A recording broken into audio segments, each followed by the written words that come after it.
Salut chers abonnés, c'est étudiants, nous sommes de retour avec vous pour continuer nos séries de tutoriels. Aujourd'hui nous allons parler du protocole, c'est-à-dire Dovecot. C'est quoi Dovecot? Dovecot c'est juste un serveur de réception des mails, des courriers, c'est-à-dire avec les MDA, qui est Mail Delivery Agence. Donc il a été conçu pour la sécurité, qui est un souci principal. Donc Dovecot prend en charge de la majorité des formats de boîte à lettres, c'est-à-dire les MBOX, de même que les mails dire aussi. Donc on va ici utiliser les deux protocoles, à savoir le protocole IMAP et aussi le protocole POP. Donc ici pour le POP, ça signifie tout simplement Post Office Protocol. Il y a aussi le protocole IMAP qui est tout simplement Internet Messenger Access Protocol. Donc là, pour faire ce tutoriel, qu'est-ce que nous allons faire d'abord? Nous allons juste faire l'installation des paquets. Donc une fois que l'installation des paquets est terminée, nous allons maintenant procéder à la configuration.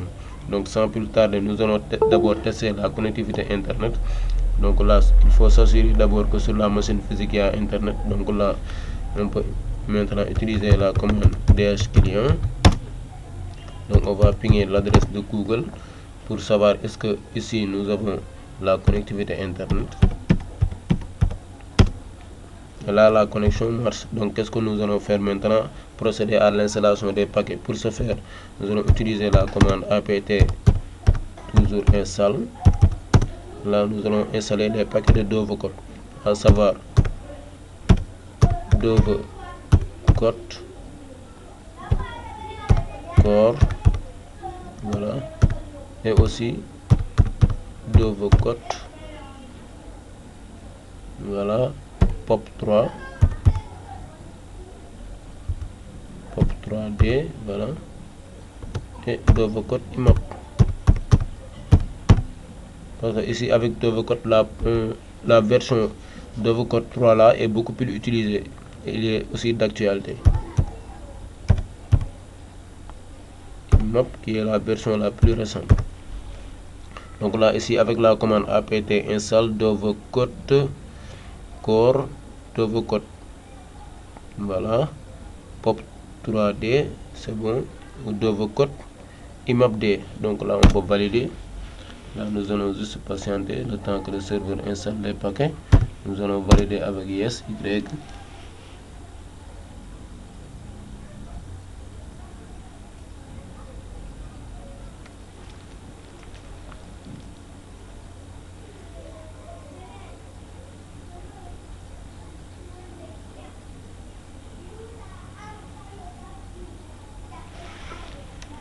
Voilà, une fois maintenant que l'installation des paquets est terminée, on peut maintenant procéder à la configuration. Donc pour ce faire, nous allons d'abord éditer le fichier de configuration, etc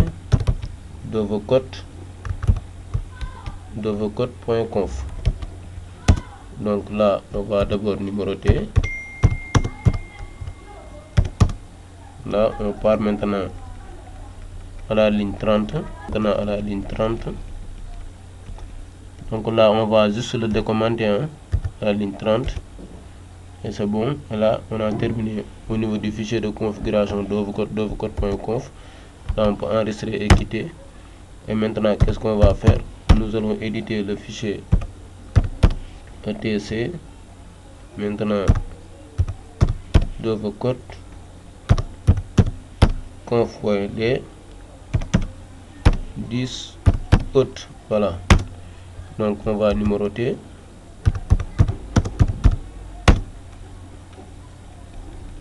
Donc là on va aller au niveau de la ligne d'abord 10. Et là on va juste le décommenter et aussi modifier le yes en le mettant en no. Voilà. On part maintenant à la ligne 100.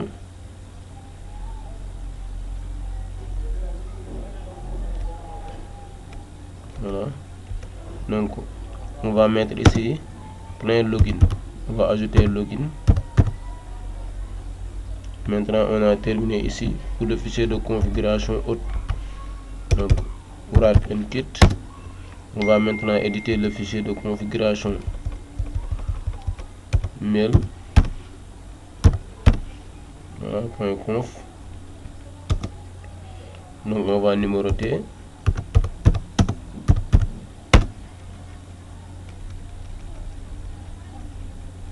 mail.conf, nous allons aller au niveau de la ligne 30,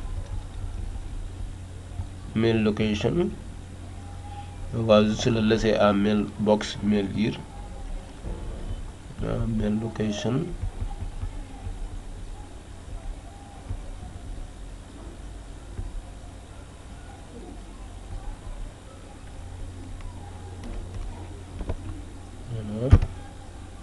Notre insertion, on va mettre juste ici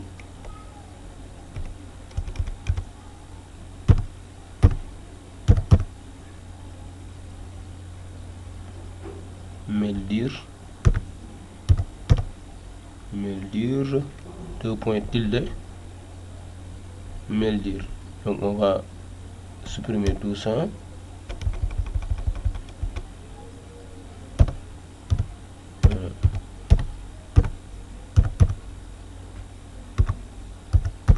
Donc là c'est ok.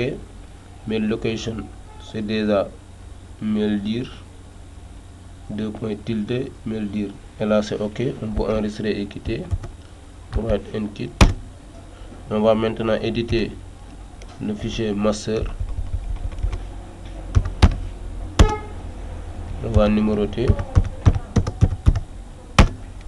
Voilà. Donc ici qu'est-ce qu'on va faire? Nous allons partir au niveau de la ligne 100, 7 jusqu'à 109.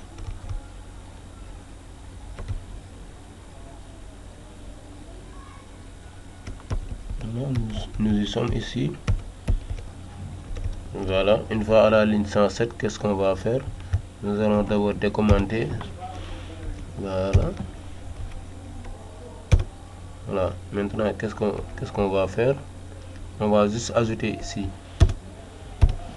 On va mettre là user. Donc on vient ici, user égale à postfixe.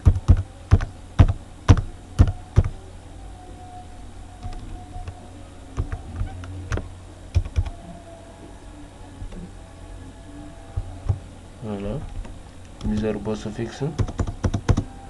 Maintenant groupe aussi égale à postfixe.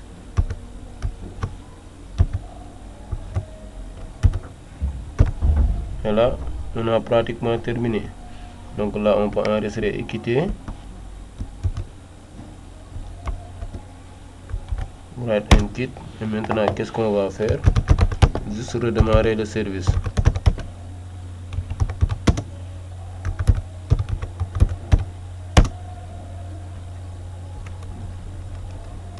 L'activer au démarrage. Voilà. La place de restart, on va mettre enable, puis vérifier le statut. On peut même l'arrêter puisque c'est déjà démarré. Voilà.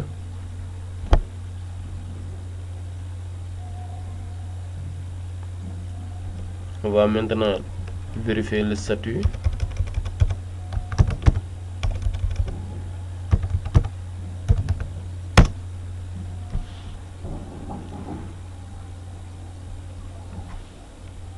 Voilà, et là c'est activé. Le service est activé. Donc là, je reviens. Voilà.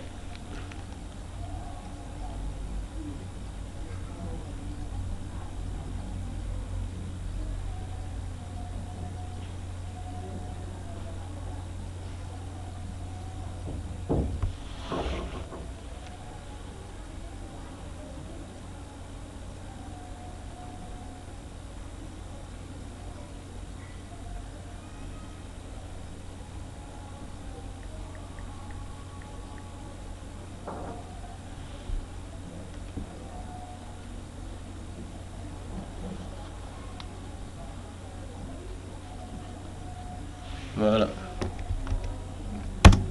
Et là c'est ok. Donc c'est bon, on peut s'arrêter là et on se donne rendez-vous pour un autre tutoriel.